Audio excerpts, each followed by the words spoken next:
रहीम नाज़रीन अस्सलाम वालेकुम, मैं हूं इमरान हुसैन। नाज़रीन, आज 17 दिसंबर दिन बुध का और साल 2025। प्रोग्राम में एक तो आपको ये बताएंगे पाकिस्तान तहरीक इंसाफ के लिए कह लें या पाकिस्तान तहरीक इंसाफ के ख़िलाफ़ जो एक गेम चेंजर फ़ैसला सामने आया है, वो फ़ैसला क्या है और इस फ़ैसले के पाकिस्तान तहरीक इंसाफ की क़यादत के लिए रिपरकशन क्या होंगे, नताइज क्या होंगे। एक तो इस बड़ी ख़बर की डिटेल आपके साथ हम शेयर करेंगे। दूसरा, हम बात करेंगे जस्टिस तारिक महमूद जंगरी, जिनके खिलाफ कल इस्लामाबाद हाई कोर्ट में यानी 18 दिसंबर को मुकदमे की समाअत होने जा रही है, जिसमें उनकी डिस्क्वालिफिकेशन मांगी गई है। कल की समाअत से पहले जस्टिस तारिक महमूद जंगरी साहब मुतहर्रिक हुए हैं। जस्टिस तारिक महमूद जंगरी का वफाकी अदालत से रिजू करना और इस्लामाबाद हाई कोर्ट में 2 मुतफ़र्रिक़ दरख्वास्तें दायर करना, इस हवाले से भी बड़ी अहम डिटेल्स हैं जो प्रोग्राम में आपके साथ हम शेयर करेंगे।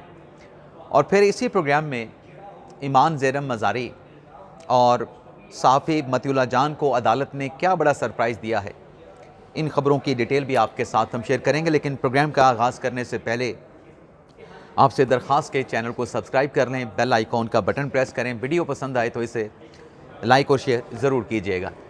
सबसे पहले मुख्तसर ख़बरों की डिटेल से अपने ब्लॉग का आगाज़ करते हैं। नाज़िम मतीउल्लाह जान ने ATC अदालत में एक दरख्वास्त दायर की कि उनके ख़िलाफ़ जो मुकदमा है मंशियात बरामद होने का और पुलिस के साथ दरअंदाज़ी करने का, मतीउल्लाह जान ने सेक्शन 265 की दरख्वास्त दायर की कि उनके ख़िलाफ़ मंशियात बरामदगी का कोई सबूत नहीं है, तो लिहाजा इन चार्जेस से मतीउल्लाह जान ने दरख्वास्त दी कि मुझे बरी किया जाए। आज जज ताहिर अब्बास तिपरा साहब की अदालत में इस केस की समाअत हुई है और आज की अदालती कार्रवाई में मतीउल्लाह जान की जानिब से जो अदालत में वकील पेश हुए वो मियाँ इशफाक अली थे। मियाँ इशफाक अली ने कहा कि यह केस ऑफ नो एविडेंस है और ट्रायल कोर्ट में मेरे क्लाइंट के ख़िलाफ़ किसी किस्म का सबूत मंशियात बरामद होने का पेश नहीं किया गया। इवन के जो एक कानूनी प्रोसीजर है कि मंशियात बरामद होने पर आप वीडियो बनाते हैं, वो वीडियो भी मतीउल्लाह जान से मंशियात बरामद हो रही है, वो पुलिस हुकाम की जानिब से नहीं जो है वो वीडियो जो है वो रिकॉर्ड की गई। इस पर प्रोसिक्यूशन से पूछा गया अदालत की जानिब से कि आपने वीडियो क्यों नहीं बनाई। अगर आपका ये इल्ज़ाम है कि मतीउल्लाह जान से मंशियात बरामद हुई है तो आपको वीडियो तो बनाना चाहिए थी। तो प्रोसिक्यूशन का इतना जवाब था कि वीडियो क्यों नहीं बनी, मैं इस हवाले से अदालत में कुछ नहीं कह सकता। तो अदालत ने फ़ैसला ये किया है कि जो मतीउल्लाह जान की मंशियात के चार्जेस से बरियत की जो दरख्वास्त थी, उस दरख्वास्त को तो मुस्तरद कर दिया, लेकिन अदालत ने जो डायरेक्शन दी हैं मतीउल्लाह जान इस मामले पे ट्रायल कोर्ट से रिजू करें कि उनके ख़िलाफ़ जब सबूत नहीं है मंशियात बरामद होने के, तो बरियत की दरख्वास्त वो ट्रायल कोर्ट में फ़ाइल करें। एक तो नाज़रीन ये ख़बर हो गई। दूसरी ख़बर जो इस्लामाबाद हाई कोर्ट ने कल फ़ैसला किया ईमान मिज़ारी अली हादी चट्ठा के केस में कि ट्रायल कोर्ट जज अफजल मंजूका साहब जो हैं वो 3 दिन के अंदर दोबारा से गवाहान के बयानात कलम बंद करें। तो आज 17 दिसंबर की तारीख़ थी ट्रायल कोर्ट में और जज साहब मंजूका साहब ने अदालत लगाई, तो उनकी तरफ से हुक्म किया गया कि इस्लामाबाद हाई कोर्ट के फ़ैसले की रोशनी में प्रोसिक्यूशन जो गवाहान हैं उन गवाहान को दोबारा पेश करे, गवाहों के शहादतें जो है वो दोबारा से रिकॉर्ड की जाएंगी। तो कुछ देर का अदालती कार्रवाई में वक्फा करने के बाद जो 5 गवाह आज प्रोसिक्यूशन ने अदालत में दोबारा पेश किए हैं, 3 गवाहों के बयानात जो हैं वो अफजल मंजूका साहब की अदालत में प्रोसिक्यूशन ने रिकॉर्ड करवा दिए हैं। जब 3 गवाहों के बयानात कलमबंद हुए तो ईमान मिज़ारी की जानिब से अदालत से ये दरख्वास्त की गई कि उन्होंने ATC अदालत रावलपिंडी जाना है, तो बाकी जो 2 गवाह बचे हैं प्रोसिक्यूशन के, उनकी गवाहियाँ, उनके शहादतें आज नहीं, उन्हें कल रिकॉर्ड की जाएँ। तो अदालत की तरफ से जो पहला सरप्राइज़ था कि आज ही शहादतें रिकॉर्ड करने का सिलसिला शुरू किया गया, लेकिन बाद अज़ां जो ईमान मिज़ारी की दरख्वास्त थी कि कार्रवाई को कल तक मुलतवी कर दिया जाए, तो केस की कार्रवाई को फिर कल तक मुलतवी किया गया है। बाकी जो 2 गवाह बचे हैं उनके बयानात अब कल जो है वो रिकॉर्ड किए जाएंगे। अब नाज़रीन, जंगीरी साहब की ख़बर पे आने से पहले जो सहाफ़ी अरशद शरीफ साहब के कत्ल से मुतल्लिक जुडिशल कमीशन बनाने से मुतल्लिक जो वफाकी आनी अदालत में समाअत हुई है, उसका मुख्तसर सा अहवाल आपके साथ हम शेयर कर रहे हैं। एक तो नाज़रीन, आज के अदालती कार्रवाई में वफाकी हुकूमत ने रिपोर्ट पेश की है कि अब तक अरशद शरीफ साहब के कत्ल के हवाले से क्या इक़दामात उठाए गए हैं। Additional attorney general Aamir Rahman ने बताया कि रिक्वेस्ट जो है वो केनियन हुकाम को, केनियन गवर्नमेंट को भेजी जा चुकी है।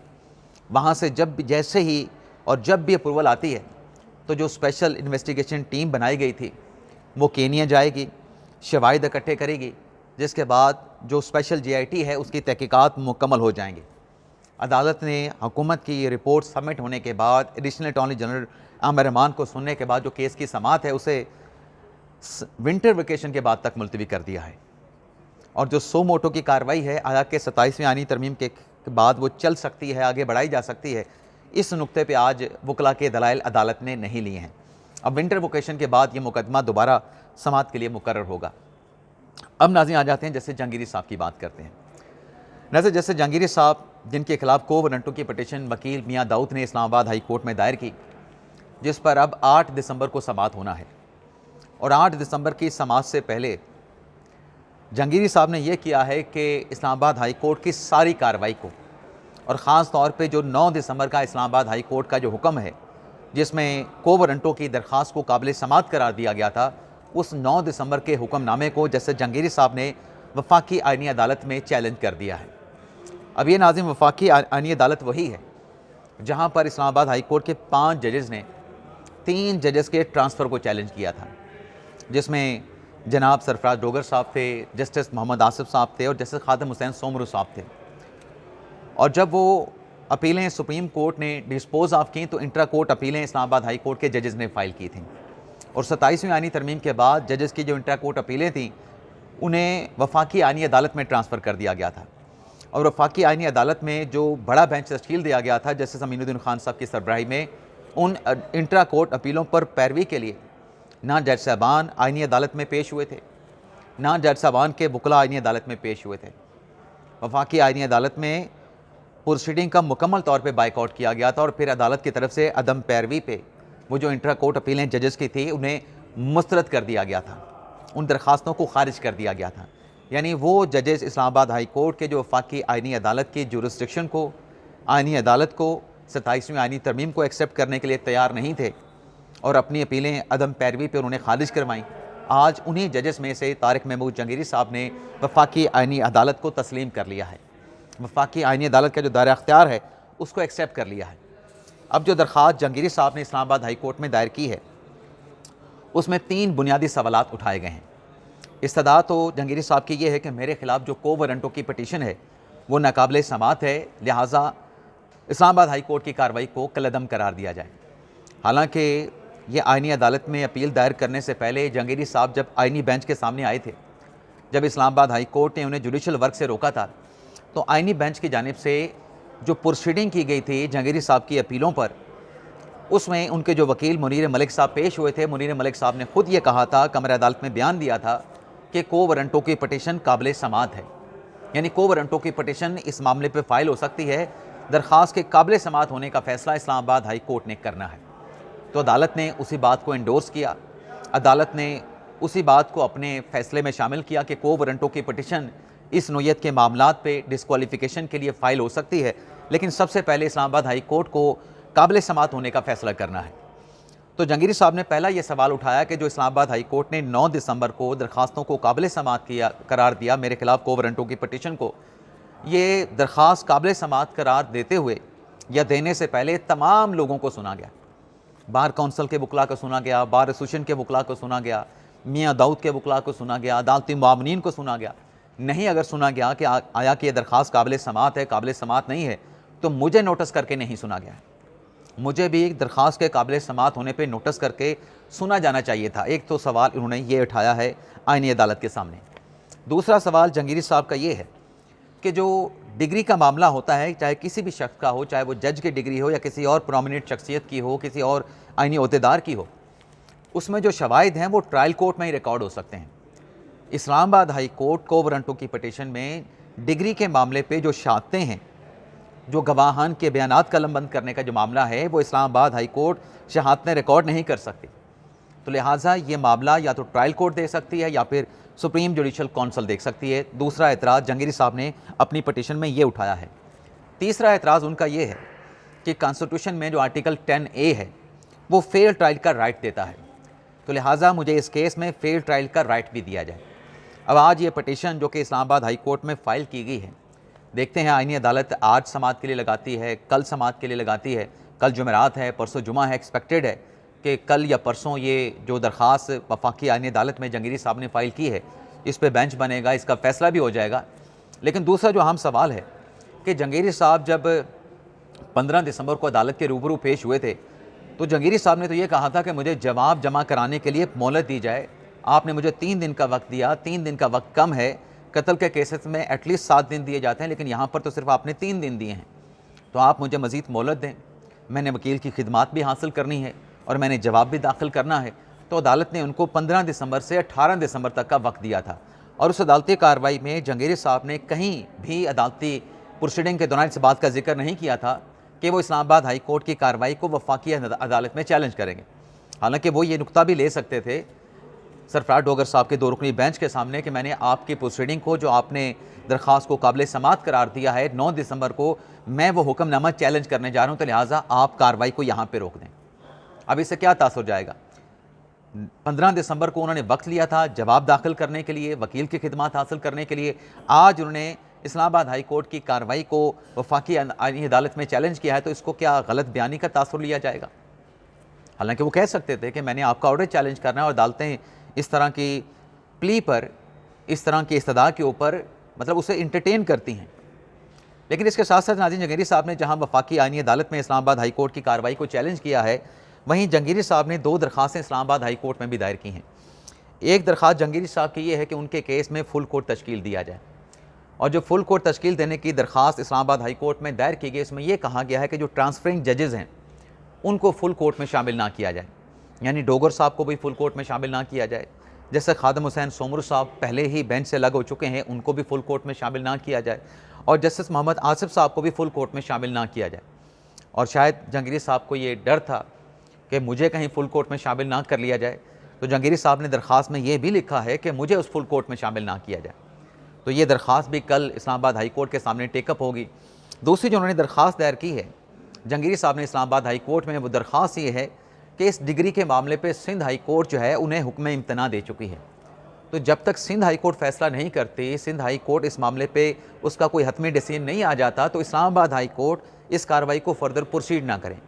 यानी मजमूई कानूनी नुक्ता ये है कि अगर आपने प्रोसीड करना है तो फिर आप फुल कोर्ट बना दें, उसमें 3 जजेस को शामिल ना करें, डोगर साहब को, आसिफ साहब को और खादम हुसैन सोमरू साहब को।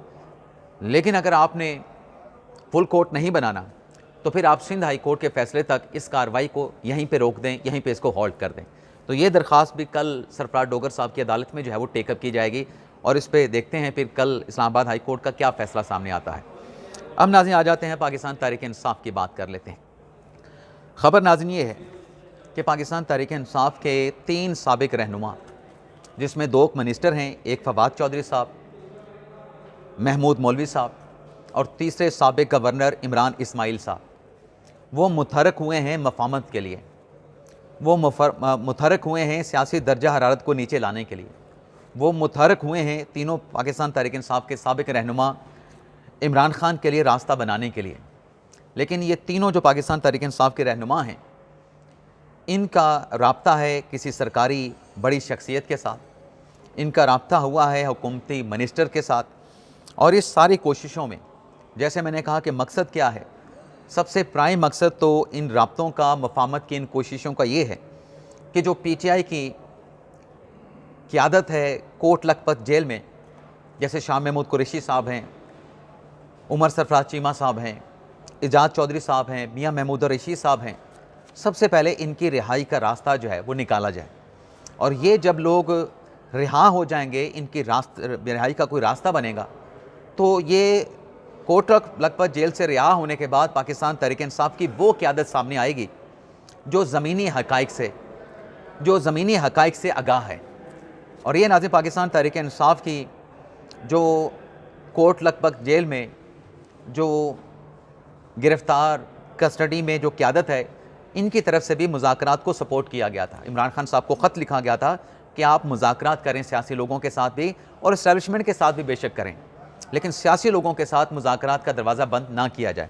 तो ये जो तहरीक इंसाफ के 3 लोग मुतहरक हुए हैं, जैसे मैंने कहा कि इनका पहला कोशिश ये है कि इन जो कैदोबंद की सोबतें बर्दाश्त करने वाले असीर जो क़यादत कोट लखपत जेल में है, उनकी रिहाई यकीनी बनाई जाए।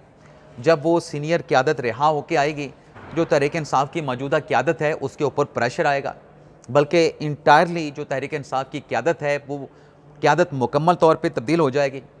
उसके बाद फिर इमरान खान साहब से मुतल्लिक उनकी रिहाई का रास्ता बनाने के लिए या उनके लिए रिलीफ हासिल करने के लिए, उनके लिए सहूलत हासिल करने के लिए फिर यह क़यादत बाहर आके जो वो कोशिशें करेंगी। पार्टी की सतह पर भी और दीगर तमाम स्टेक होल्डर के साथ भी जो है वो राब्ते किए जाएंगे, बातचीत की जाएगी, गुफ्तो-शुनीद की जाएगी ताकि सियासी दर्जा हरारत जो है वो नीचे लाया जा सके।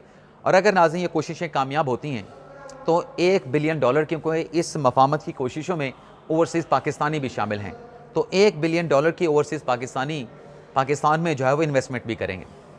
ये नाज़रीन जो खबर आपके साथ हमने शेयर की है कि गेम चेंजर फैसला, हाई वोल्टेज जो है वो खड़ाक, ये आज अंसार अब्बासी साहब ने इस पे मुकम्मल अपना आर्टिकल लिखा है जिसमें इन तमाम कोशिशों की जो है वो तफसीलात जो है इनकारपोरेट की गई हैं, तफसीलात को शामिल किया गया